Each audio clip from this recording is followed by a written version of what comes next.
একবার তো দেখো, একবার তো খাও, একবার তো সেখানে যাও। তো এই যে দৈনন্দিন ব্যবহৃত বাক্যগুলোকে কিভাবে ইংরেজিতে বলতে হয় আজকের ক্লাসে তোমাদের এটা শিখিয়ে দিব। সেই সঙ্গে আরো অনেক সেন্টেন্স রয়েছে যেগুলো ছাড়া আমাদের ডেইলি লাইফে আমাদের কথাবার্তা সম্পূর্ণ হয় না। তো এই জাতীয় বাক্যগুলো তোমরা ইংরেজিতে ইজিলি বলতে শিখবে। তো মনোযোগ সহকারে ক্লাসটি প্রথম থেকে শেষ পর্যন্ত দেখার চেষ্টা করবে। তো যেই সেন্টেন্সগুলো শুরুতেই বললাম যে একবার তো দেখো, তারপরে তোমার পছন্দ হতেও পারে না হতে পারে, একবার তো দেখবে। তো একবার তো খাও, একবার তো যাও।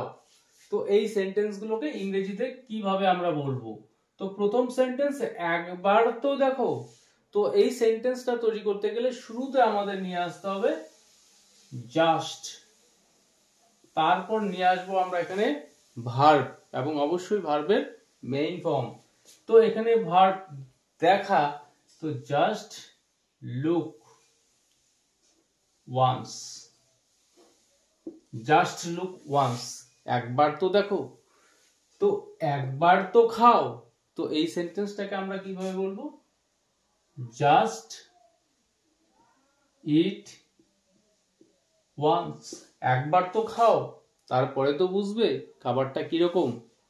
তো এই স্ট্রাকচার অনুসারে একবার তো সেখানে যাও, তো জাস্ট গো ওয়ান্স দেয়ার।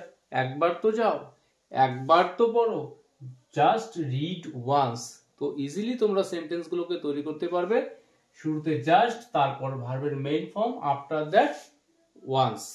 তো এইরকম প্রচুর কথা রয়েছে, তোমরা এই সেন্টেন্স গুলোকে এভাবে তৈরি করবে। তো এরপর আরো কিছু সেন্টেন্স রয়েছে যে আমি আর সেখানে যাই না, তিনি আর আমাকে পড়ান না। তো এই যে কথাগুলো আমরা কখন বলে থাকি, অর্থাৎ একটা সময় পড়াতেন বাট এখন পড়ান না। আমি আর যাই না তার মানে আগে যেতাম, আমি যাই না বিষয়টা একরকম, আর যাই না বিষয়টা আরেক রকম। তো আর যাই না, আর পড়ি না, তিনি পড়ান না, আমি আর ক্রিকেট খেলি না। তো এই কথাগুলিকে কিভাবে ইংরেজিতে বলতে হয় এবার তোমাদের সেটা দেখাচ্ছি। তো আমি আর সেখানে যাই না, তো এই যে সেন্টেন্সটি অবশ্যই প্রেজেন্ট ইনডিফিনিট টেন্সে রয়েছে, তোমরা বুঝতে পারছো। তো এই সেন্টেন্সটাকে আবার আমরা ইংরেজিতে তৈরি করব। আমি আর সেখানে যাই না, I no longer, I no longer go there. আমি আর সেখানে যাই না। তো পরের সেন্টেন্স তিনি আর আমাকে পড়ান না। তো এখানে সাবজেক্ট তিনি, থার্ড পারসন সিঙ্গুলার নাম্বার। তো হি অর শি শুরুতে নিয়ে আসবো, হি নো লঙ্গার। এখানে সাবজেক্ট যেহেতু থার্ড পারসন সিঙ্গুলার নাম্বার, তো teaches. He no longer teaches, কাকে পড়ান না? আমাকে। He no longer teaches me. তো পরের সেন্টেন্স সে আর এখানে আসছে না। তো এবারের যে সেন্টেন্সটি প্রেজেন্ট কন্টিনিউয়াসে রয়েছে, আগের সেন্টেন্স দুটি প্রেজেন্ট ইনডিফিনিট টেন্সে ছিল। তো সে আর এখানে আসছে না, বাট এতদিন আসতো, এখন আসছে না। তো প্রেজেন্ট কন্টিনিউয়াস টেন্সে এই সেন্টেন্সটাকে আমরা কিভাবে বলবো? তো সে আর আসছে না, হি অর শি। তারপর আমরা জানি প্রেজেন্ট কন্টিনিউয়াস টেন্সে সাবজেক্টের পরে বি ভার্ব রয়েছে। তো সেই বি ভার্বটাকে আমরা আগে নিয়ে আসব, তারপর আমরা এই নো লঙ্গার নিয়ে আসব।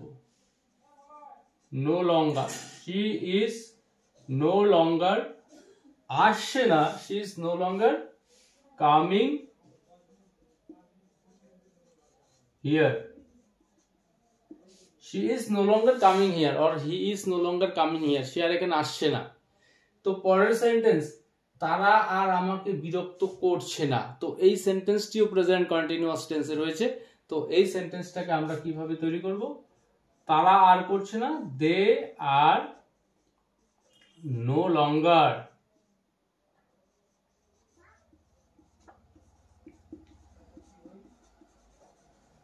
they are no longer disturbing me, they are no longer disturbing me, তারা আর আমাকে বিরক্ত করছে না। তো পরের সেন্টেন্স সে আর এখানে আসেনি। তো আসেনি, তো সেন্টেন্সটি সিম্পল পাস্ট টেন্সে রয়েছে। তো এই সেন্টেন্সটাকে আমরা কিভাবে বলবো? শুরুতে he or she no longer, he no longer came here, he no longer came here, সে আর এখানে আসেনি। তাহলে এই জাতীয় সেন্টেন্স তৈরি করতে গেলে যে বিষয়টা আমাদের মাথায় রাখতে হবে, শুরুতে সাবজেক্ট, তারপর যদি সেই সেন্টেন্সে কোনো বি ভার্বের প্রয়োজন হয় তো সেক্ষেত্রে আমরা বি ভার্ব, যেটা আগের সেন্টেন্সে একটি বি ভার্ব ছিল, তো আগে বি ভার্ব নিয়ে আসবো, তারপর নো লঙ্গার।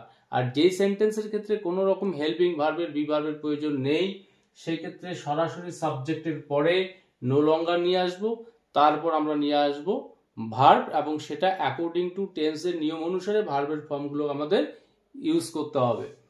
তো এই নো লঙ্গারকে ব্যবহার করে এই কয়েকটি সেন্টেন্স আমি দেখালাম। তো এই রকম সেন্টেন্স অনেক তোমরা নিজেরা ডেইলি লাইফে তোমরা বলে থাকো, শুনে থাকো, এইরকম প্রচুর সেন্টেন্স তোমরা বাছাই করে সেই সেন্টেন্সগুলোকে বলার চেষ্টা করো, বাড়িতে লেখার চেষ্টা করো। তো পরে আরেকটি সেন্টেন্স স্ট্রাকচার রয়েছে যে তোমাকে বাড়ি যেতে হতে পারে, আমাকে গাড়িটি বিক্রি করতে হতে পারে, মানে হতে পারে, বিক্রি করতে হতে পারে।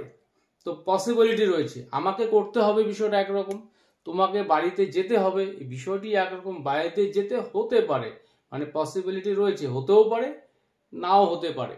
তো এই সেন্টেন্সগুলোকে আমরা কিভাবে ইংরেজিতে বলবো, যে তোমাকে বাড়ি যেতে হতে পারে, তোমাকে যেতে হবে, ইউ হ্যাভ টু গো, এটা আমরা জানি হ্যাভ টু হ্যাজ টু ব্যবহার।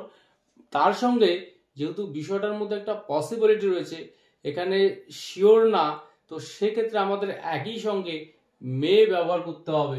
তো তোমাকে বাড়ি যেতে হতে পারে এই সেন্টেন্সটাকে আমরা বলবো you may have to, you may have to go home, you may have to go home, তোমাকে বাড়িতে যেতে হতে পারে, আমাকে গাড়িটি বিক্রি করতে হতে পারে, মানে যা সিচুয়েশন মনে হয় হতে পারে, বিক্রি করতে হতে পারে। তো এই সেন্টেন্সটাকে আমরা বলবো I may have to sell, I may have to sell the car, I may have to sell the car, আমাকে গাড়িটি বিক্রি করতে হতে পারে। তো পরের সেন্টেন্স, তাকে টিকিটটি বাতিল করতে হতে পারে, টিকিট অলরেডি কাটা হয়ে গেছে, হয়তো তাকে বাতিল করতে হতে পারে, তার বাড়িতে একজন অসুস্থ লোক রয়েছে, হয়তো সে যেতে পারবে না, হয়তো তাকে বাতিল করতে হতে পারে। তো এখানে subject say, he or she may have two, he may have to cancel the ticket, he may have to cancel the ticket। তো এখানে সাবজেক্ট হি রয়েছে, বাট এখানে মে হ্যাভ টু। অনেকের প্রশ্ন, মনের মধ্যে প্রশ্ন আসতে পারে, হি এর সঙ্গে তো আমরা হ্যাজ ব্যবহার করি, বাট এই সেন্টেন্সে হ্যাভ কেন? কারণ এখানে সাবজেক্টের পরে মে হেল্পিং ভার্বটি রয়েছে। তো এখানে অলওয়েজ এরপর আমরা ভার্বের মেইন ফর্ম ব্যবহার করব। তো হ্যাভ এবং হ্যাজ এই দুটোর মধ্যে হ্যাভটাকেই ভার্বের মেইন ফর্ম হিসেবে ধরা হয়। তো যেই কারণে এখানে সাবজেক্ট যেই নাম্বার বা যেই পার্সনই থাক না কেন, যেহেতু তার অর্থাৎ হ্যাভের সামনে এখানে মে রয়েছে, তো এক্ষেত্রে আমাদের হ্যাভ ব্যবহার করতে হবে, কখনোই কিন্তু হ্যাজ নয়। তো তাকে টিকিটটি বাতিল করতে হতে পারে, he may have to cancel the ticket. তো আশা করি এই সেন্টেন্স স্ট্রাকচারগুলি তোমাদের বোঝাতে পারলাম। তো এই সেন্টেন্স স্ট্রাকচারগুলো নিয়ে যদি কোনো প্রশ্ন থাকে তোমরা অবশ্যই কমেন্ট করে জানাবে। আর ক্লাসটি ভালো লেগে থাকলে অবশ্যই ভিডিওটিতে একটি লাইক, কমেন্ট এবং ভিডিওটি শেয়ার করতে একদম ভুলবে না।